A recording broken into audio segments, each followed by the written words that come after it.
I'm going to give you the top 5 mistakes I see people making with their KDP books, in particular low content books, that's stopping them from making sales. So if you want to make sales, or you're not making sales with your books and you want to make more money with them, then make sure you watch the whole video. Now, if you haven't been here before, my name's Paul Marles and I do videos on how to make it, keep it and grow it, and that's your money I'm talking about. And if you do like videos like that, then give it a thumbs up, hit the subscribe button and smash that notification bell to receive notification of when I do more videos like this, and also turn notifications on because you won't get notifications just by turning the bell on. So grab yourself a notebook and pen, cup of coffee or tea, and make some notes on these 5 important factors that I see people making mistakes with, that's impeding or preventing them from making sales. Now, it's a common question I get in the comments. You know, I've produced half a dozen books, 100 books, and I'm not making any sales. What's the problem? Well, just from the information that I get given, it's impossible, because there are a number of areas where mistakes are commonly made. And I'm going to go through those now so that you can look at your books, particularly if you're not making sales, and try and address some of those mistakes and hopefully just tune your books up a bit, if you like, and start getting those sales. First thing is spelling mistakes. Now, spelling mistakes can occur on the cover, in the interior, or in the title and subtitle. Now, I appreciate a lot of people that are producing these books, a lot of you guys don't have English as your first language. So in that case, it's quite easy to make spelling mistakes, and it's completely understandable. But when your market is the US, Canada and UK, which are the 3 biggest markets, then things like spelling become a big factor. And I've seen it myself when I've been onto Amazon and I've looked at books. As soon as you see a spelling mistake on the cover, or particularly in the title, it just puts people off straight away. And it's very difficult to make sales because it doesn't give out the sense of quality. So what I would do is just double check your spelling, run it through a spell checker, even if it's on your phone or going to Google, or just compare those words to other listings that are in your niche and just make sure that's correct. Because if you do have a spelling mistake, the chance of you making a sale are very slim. The next factor is the cover. Now, the covers are very important because when someone does a search on Amazon, what comes up is a list of books, and it's those covers that people look at straight away. It's the covers that attract the customer's eye. So what I say is, do covers that are in keeping with the niche that you're targeting. So, for instance, say you've got a business niche and a gratitude journal niche, for example. Now, a business book are often very plain, black, a bold white font. Gratitude journal, that type of book, meditation journals, they're often sort of pastel colours, flowery designs, a nice cursive font. A cursive font is a handwriting type font. So it'd be no point in, say, producing the gratitude journal type design and doing that as a business book, because people are in the market for that particular book, expect a particular type of cover, and are not in general going to buy that cover. You might make 1 or 2 sales, but in general that's not going to happen. So keep the cover appropriate to your niche, and just do a search through the niches. Put your keywords into the Amazon search bar, get an idea, jot down the colours, jot down the type of font that's used. And that's the other thing on the font. Again, use an appropriate font, but also make the font readable. I often see books where the font is way too small and you can't read it, or it's done in a colour that doesn't stand out from the main colours on the book. Again, is unreadable and it puts people off. Also, one small thing, because I was having a discussion about this today with a friend, and that's using colours that are appropriate to the book. So say it is something like a gratitude journal, a prayer journal, a meditation journal. Now, those sorts of journals usually give off the air of calmness. So if you was to shut your eyes and just think about an image of calmness, what comes to mind? Now, a lot of people say things like a beach sort of scene. And what colours do you get in a beach sort of scene? Well, blues, pale blues, creams, yellows. So think about the colours you're using. So if you had a gratitude journal that was bright reds and bright greens, okay, it may stand out, may look different, but it's not in keeping, and it doesn't give off the overall message that you're trying to get with a particular book like that. So colours are important. Look at the niche you're targeting. Now, I did have someone recently that said, I've done my first book, it's a colouring book, and I'm not making any sales after 2 weeks. First of all, just as a side note, 2 weeks is not long enough. For all your books, you need to give around about 3 months. I've had many a book that I've listed and nothing happens until about the 3-month mark. And I think that's because it takes time for Amazon to index your book, work out what keywords should be associated with your book. So don't expect sales straight away. Yes, if you're lucky, and I've had this, you've published a book, a sale the next day. That's unusual. So make sure you give it 3 months.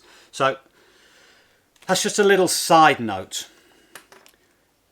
The niche is important. So this person had produced their first book. It was a colouring book. I went along and had a look at it. In the title, it just had colouring book. And it had a few other words. I can't remember what it was in the subtitle. And the problem was obvious. They were going for a niche that was far too competitive. Particularly if you're starting out, go for less competitive niches. Learn this craft, okay? Learn what works, improve your design skills. Now, if we do go across to Amazon, I'll show you what the problem is. And we put in colouring book. Now, if we look at the top left here, we've got a volume of 135,000 searches per month on Google. I've got these figures from a Chrome plugin that I have called Keywords Everywhere, and you have to pay, I think it's about $10 to get these additional details. So 135,000 searches per month on Google, so it's very popular. But look at the search results on Amazon, 80,000 search results. So if you're going for colouring book as your main keyword in the title of your book, you're going to be competing with 80,000 other books. The chances of you ranking on the first page for that keyword is very slim. The only way you could possibly succeed with that, really, particularly if you're starting out, is by doing sponsored ads, Amazon ads. But for something like this, it's so competitive, you're probably going to end up paying a lot of money. So unless you're really confident on your design skills for the cover and the interior, then you're probably going to end up wasting money on ads. But without ads, you're not going to rank for this. Okay, so you need to start looking at niching down, and the way to do that is to go to the search bar, put in colouring book. Look at these suggestions here that Amazon give you on the left hand side. It gives you longer tail keywords that are less competitive, but even so, these are likely to be competitive. I've got another plugin called AMZ Suggestion Expander. It gives these keywords on the right hand side here. Again, you can look at those as lower competitive keywords, put those into the Amazon search bar and see what search results come in. Now, I rarely go for keywords that come up with 1,000 or more search results on Amazon. So I'm looking at keywords with 1,000 search results or less in order to give myself a good chance of ranking on the first page. Now, just as a side note, I do, in my Gumroad shop, I'll put the link below, I do sell a list of colouring book keywords. There's lots there with lots of lower competitive keywords if you are interested in getting into this niche. If you're just starting out, go for a lower competitive niche. I recently did a video on logbooks, which I think is an ideal niche because there's so many different types with low competition that are still selling well and they're easy to produce. I'll leave the link above. Okay, so the next thing is price. Don't outprice yourself from the market. Go to the first page of Amazon, put in the keyword that you're going to be targeting, look at the books that come up and look at the prices of those books. Add them all together, divide by the number, get the average price. Or if you want to be even quicker, you could install something like a Unicorn Smasher, which is a free Chrome plugin, which I've got here. And if we look here, it will give you the average price of the books. and that gives you a good baseline to target. The problem I see is, say the book's an average price of the ones that are selling is $6.99. People might put in something like $7.99, $8.99. Again, you're probably outpricing yourself, unless the cover design is really spot on. You're going to be pushed to get the sales. Likewise for pricing your books very low. People often say, right, I'm going to go for a low price, undercut everyone, I'm going to make sales. Often that doesn't work.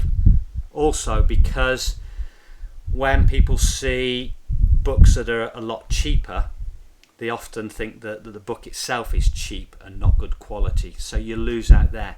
So just go for something that's the average price. The next thing I see, which comes in part of the cover design, is the font. Now the font is so important. One, people often use fonts that are too small on the front, so you can't read them. You know, when people go and look at books on Amazon, it's the cover that stands out, and if they can't read or it looks too small, again it puts a lot of people off. Or using a colour that doesn't stand out. Sometimes you might see a white font on a light cream background. Again, you can't read it, doesn't stand out, and it puts people off. But also use a font that's appropriate to the niche or the genre of book. So I used the example earlier of something like a gratitude journal, which may have a handwritten type cursive font. If you go and use something like a cursive font on a business related book, it's not in keeping, and it just subconsciously it puts people off, because this book is not in keeping with what they're expecting.